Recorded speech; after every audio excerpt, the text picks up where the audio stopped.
오늘부터 순차적으로 개장하는 가운데 자치단체마다 코로나19 예방을 위한 방역 대책에 총력을 기울이고 있습니다. 정선 수만호탑이 국보 제332호로 승격됨에 따라 정선군이 기념행사를 열고 많은 주민들과 함께 국보 승격을 축하했습니다.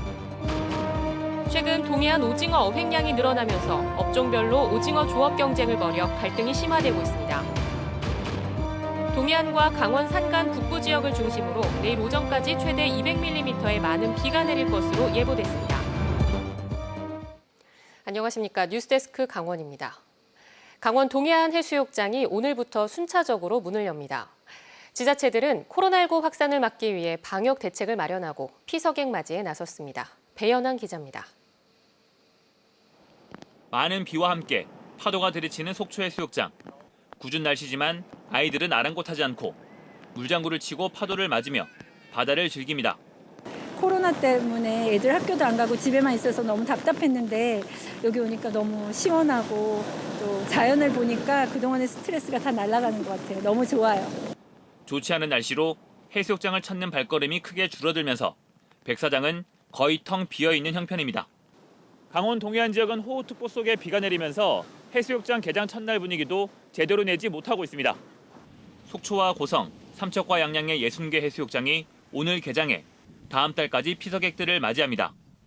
동해시는 오는 15일 해수욕장을 개장하고 강릉의 해수욕장은 가장 늦은 오는 17일 문을 열 계획입니다. 일부 마을 단위 해수욕장들은 코로나 확산 등을 우려해 개장 자체를 아예 포기했습니다. 동해안 지자체들은 해수욕장 입장객 출입 관리 시스템 도입, 파라솔과 비치베드 거리두기, 시설물 소독 강화 등 방역 대책을 도입해 시행합니다. 속초시는 백사장 출입구를 한 곳으로 제한하고 전신 소독기 설치를 마쳤습니다. 올해 저희 속초 해수욕장은 기존의 노후된 행정지원센터와 샤워장 그리고 화장실을 새로 신축을 해서 저희 해수욕장을 찾는 피서객들에게 청결함과 깨끗함을 제공하였습니다. 여름 해수욕장에서 열리던 공연과 축제 등은 사실상 모두 취소됐습니다. 해외여행이 막히면서 피서객 상당수가 동해안을 찾을 것으로 예상되는 가운데 지자체마다 긴장 속에 방역에 총력을 기울이고 있습니다. MBC 뉴스 배연환입니다. 지난달 25일 정선 정암사 수만호탑이 국보로 승격됐습니다. 궂은 날씨 속에서 오늘 기념 행사가 열렸는데 많은 주민들이 참석해 국보 승격을 축하했습니다. 조규한 기자입니다. 국보 제332호로 승격한 수만호탑. 잘 다듬은 돌을 벽돌처럼 쌓은 7층 모전 석탑이 매우 아름답습니다. 수만호탑은 부처님의 진신사리를 봉안한 국내 유일의 모전 석탑입니다. 이미 1964년 보물 제410호로 지정됐는데 56년 만에 국보로 승격됐습니다. 수만호탑의 국보 승격을 축하하는 기념식이 오늘 정암사에서 열렸습니다. 문화재청은 국보 지정서를 전달하며 신라시대 자장율사가 창건한 천년고찰 정암사와 수만호탑의 가치를 높이 평가했습니다. 그동안에는 이 모전 석탑에 어떤 약간의 연구 성과 같은 것이 좀 부족했던 것 같아요. 그래서 그동안에 3차례에 걸쳐서 여러 번 연구 성과를 심포지움으로 증명해 주셨기 때문에 이번에 국보 승격이 된 걸로. 2011년부터 3번의 도전 끝에 국보로 승격한 수만호탑은 도내에서는 12번째, 정선에서는 처음으로 지정된 국보입니다. 문화재로서의 가치 또 그리고 국보로서의 가치로서 앞으로 많은 사람들이 우리 지역을 찾아올 거라는 큰 기대를 해봅니다. 자장률사 순례길을 만들어서 새롭게 개통을 했고요. 앞으로 국도에서 정암사로 접근하는 도로도 좀 개선해서 편리하게 관광객이나 순례객들이 수만호탑을 친견할 수 있도록. 이미 유네스코 인류무형문화유산인 정선 아리랑을 보유한 정선군은 이제 1000년의 역사와 유무형 문화재를 보유한 역사문화도시가 됐습니다. 오늘 기념 행사에 참석한 군민과 신도들은 국태민안의 의미를 담고 있는 수만호탑의 국보 승격이 코로나19 극복으로 이어지기를 하나같이 소망했습니다. MBC 뉴스 조규환입니다. 최근 동해안의 오징어 조업이 활기를 띠면서 오징어를 잡는 업종별로도 갈등이 심해지고 있습니다. 올해는 연안에서도 그물로 오징어를 많이 잡고 있는데 서남해안의 근해자망 어선까지 조업 경쟁에 가세해 오징어 자원 고갈마저 우려됩니다. 김영호 기자가 보도합니다. 조업을 마치고 들어온 근해 어선이 오징어가 가득 담긴 아이스박스를 내려놓습니다. 밤새 동해 앞바다에서 그물로 잡은 오징어를 얼음을 넣고 보관했다가 입항해 하역하는 겁니다. 근해 자망이란 대형 어선 10여 척은 지난달부터 동해안에서 오징어를 잡았습니다. 서남해안에서 조기를 주로 잡던 외지 어선이 동해안까지 원정 조업을 오자 지역 어업인들이 반발하고 있습니다. 강원도 연안 자망들은 물 위에 띄어서 하는데 저 배들은 체납기들처럼 어군 탐지기를 가지고 어군 형성된 걸 가지고 거기다 그물을 싸가지고 잡는 형태가 되기 때문에 어린 고기에서부터 근해 자망은 15km 길이의 그물을 설치하고 수심을 조정하면서 대량으로 오징어를 잡습니다. 봄철에는 체납기 어선이 오징어를 주로 잡는데 이젠 연근해 자망까지 오징어 조업에 합류해 경쟁이 심해졌습니다.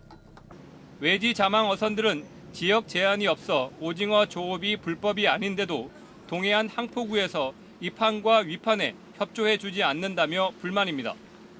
점심 때 넘어가 버려 그러려고 서로 이제 피해 안 가려고 합법적인데도 다 봐주고 있어. 근데 그런 거 막으요 아무도 못 들어오겠나요? 뭔 말이에요. 문제는 이런 강도 높은 오징어 조업으로 자원 고갈 우려가 높아진다는 겁니다. 동해안에서는 4월과 5월 업종별 오징어 금어기가 끝나면 정치망과 자망, 체납기 어선들이 조업에 나섭니다. 봄철 오징어는 크기가 작아 가을까지 크도록 기다려야 하는데 근해 자망의 원정 조업이란 복병이 생긴 겁니다. 수산당국은 어획 강도가 높은 업종에 대해 총 허용 어획 할당량 제도를 통해 어획량을 제한하고 있지만 근해 자망의 오징어 조업은 제한할 방법이 없습니다. MBC 뉴스 김영호입니다. 강원도 산하기관이자 도정 정책 방향을 제시하는 강원도 연구원장 공석이 장기화되고 있는데요. 이런 가운데 춘천 방사관 가속기 유치위원장 출신이 후보자가 됐습니다.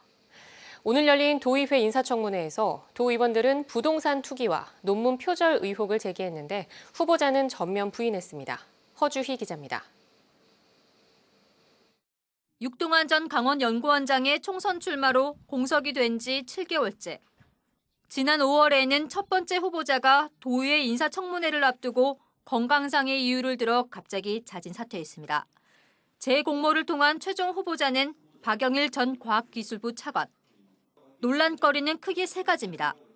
강원도의회 인사청문특별위원회는 먼저 박 후보자가 소유하고 있는 수도권 아파트와 오피스텔, 농지 등 부동산에 대해 투기 의혹을 제기했습니다.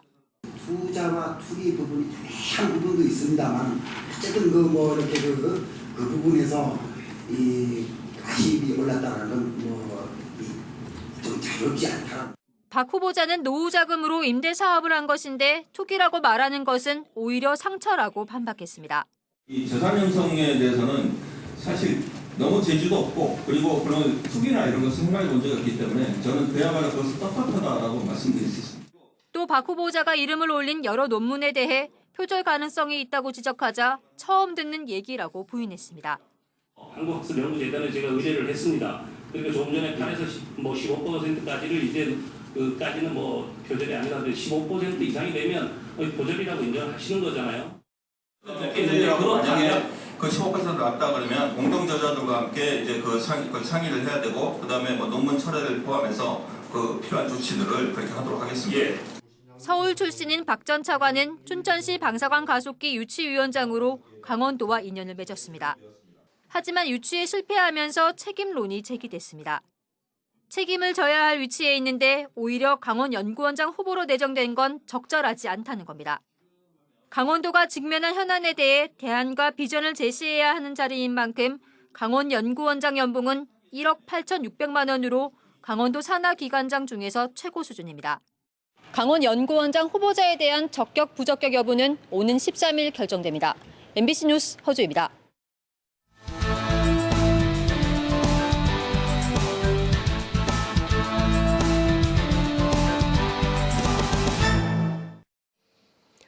동해안과 강원 산간 북부 지역을 중심으로 내일 오전 9시까지 최대 200mm의 많은 비가 내릴 것으로 전망됩니다.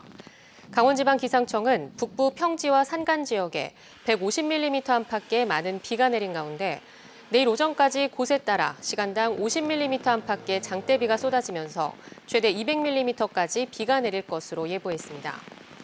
강릉과 동해 삼척 등 동해안 중남부 지역에도 내일 오전까지 50에서 150mm의 비가 내리겠습니다.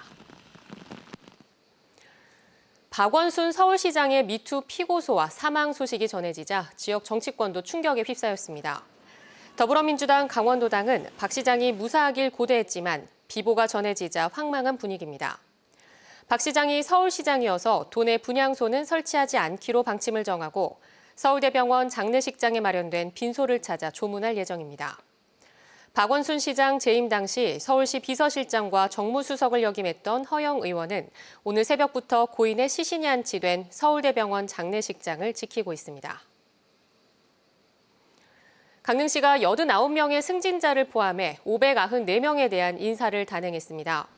이번 인사에는 행정국장의 유재춘, 복지국장 강현숙, 미래성장 준비단장의 최형호, 글로벌시민교육원장의 박면수 국장을 승진 임용하고 직제 개편한 문화관광국장에는 김연기 국장을 임용했습니다.